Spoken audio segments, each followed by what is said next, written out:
Man, my brain doesn't want to do anything at all. I'm realizing I've not painted any models of any kind but 2 armatures in like 3 to 6 months.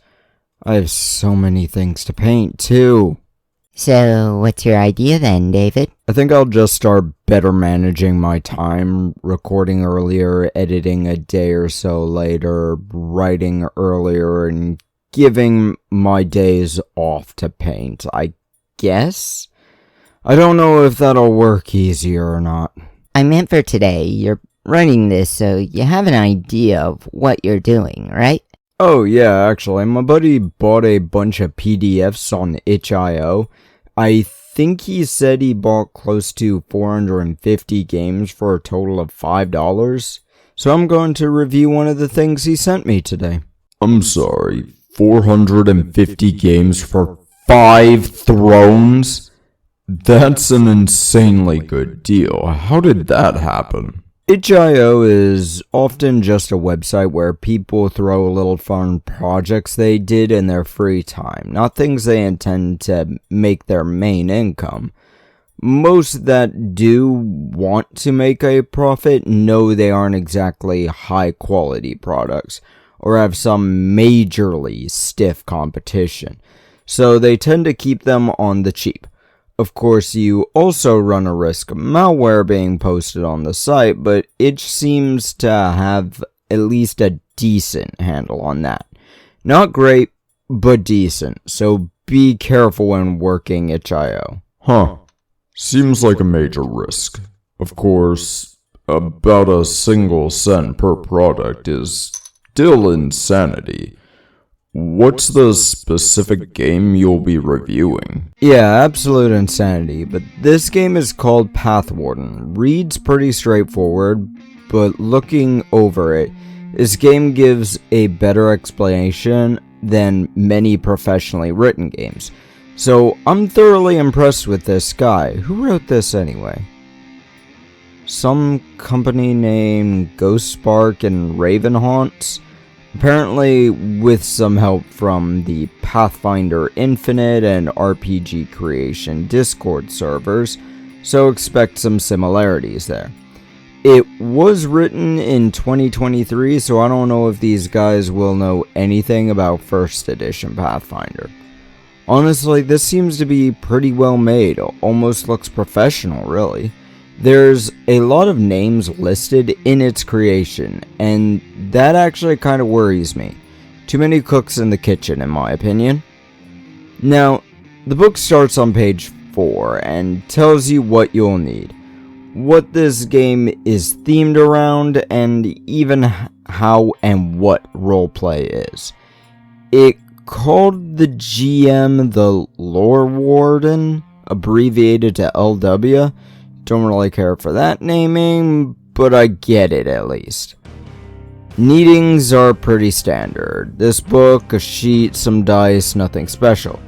But skills and actions are done with a somewhat proficiency system.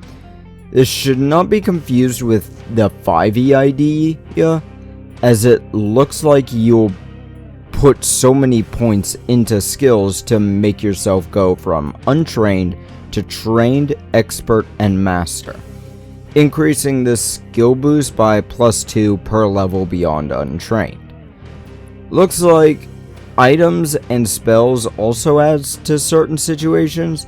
Game seems to be built similar to Pathfinder 1st edition, boosting things by a small amount of 2 or intervals thereof.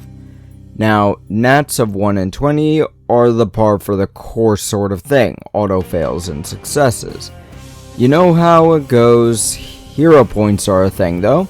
Each player starts with 1 per session, and you gain more as GMLW decides you deserve them. It allows you to reroll any die you roll. If you failed on the roll on both dice, you get your point back, so that's nice. Now, this game is talking about phases now. Nothing really to talk about with that, as they're pretty standard stuff. Honestly, completely ignorable. Now we go into character creation. it says there's 8 phases, but there's actually a lot less. At least 2 of these, arguably 3 or more, aren't worth going into. Questions, goals, these are your character ideas pretty much. So, step 3, basics. Standard stuff comes in here. You start with 11 hit points, which can be increased with levels, features, and combat paths. And movement speed is 30, and size is either medium or small, your choice. I don't know if the size categories actually change anything. I think I saw something about it before, but it's not that important. Step 4 is marked as proficiencies and path features, which are where your choices come in. Pick 2 of the following: defense's fortitude, willpower, or perception. These 2 become trained, which gives you a +2 to rolls involving that. You become automatically trained in combat and skill proficiencies, which sounds weird, but I'm certain this PDF explains what that means. You'll also pick 2 marked skills, and this is where I realize how long I've ranted in this video and get mad at myself because I need to explain the skills. Game 1 lore skill, this actually marks a page to go to, so that's good, but it brings up the other stuff should have a skill. Modifiers apparently are equal to your level plus your proficiency rank. 0, 2, 4, 6, yada yada. Defense skills are your modifier plus 10. A lot like D&D, but this seems to be a simple game. Going into backgrounds, it looks like there's plenty of races to play as, each with various options, background features, such. 2 of which you'll pick. Honestly, I like this. It seems like this is pretty straightforward and will allow you to build your own too, if you so choose. It explains a bunch of the background features. Actually, I think the race thing might be more of a cosmetic choice, and you choose 2 of these features and build a character based on what your race should have. Brave, feat, construct, dark vision, hauler, lucky, magical, natural weapon, nimble, resistance, shapeshifting, skill, sturdy, tail, undead, and bonus. Most of these are pretty straightforward. Most give mechanical bonuses to the game.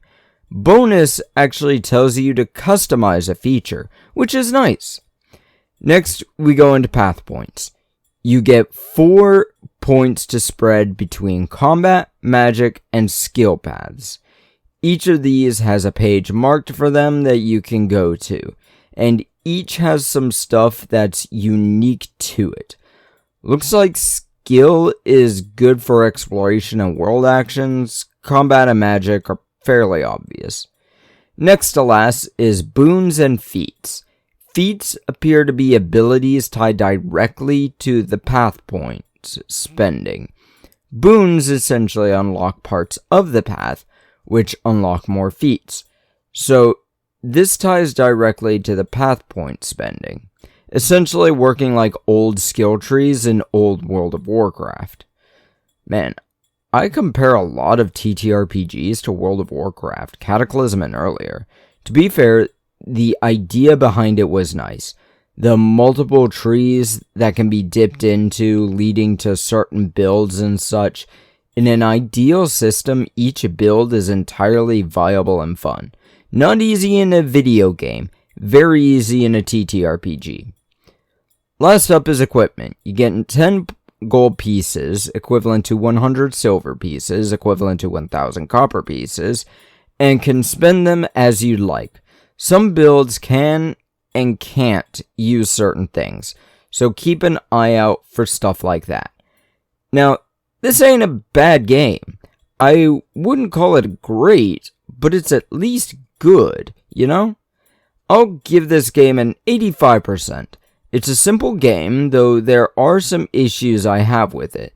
Those issues are mostly with the issue of page markers don't come up until almost page 10. But, like I said, this game is made by people who don't do this for a living. So, it's a pretty great job for a fun project sort of thing. But now, to work on a Wednesday video and paint 20 plus models, yay. Shove off.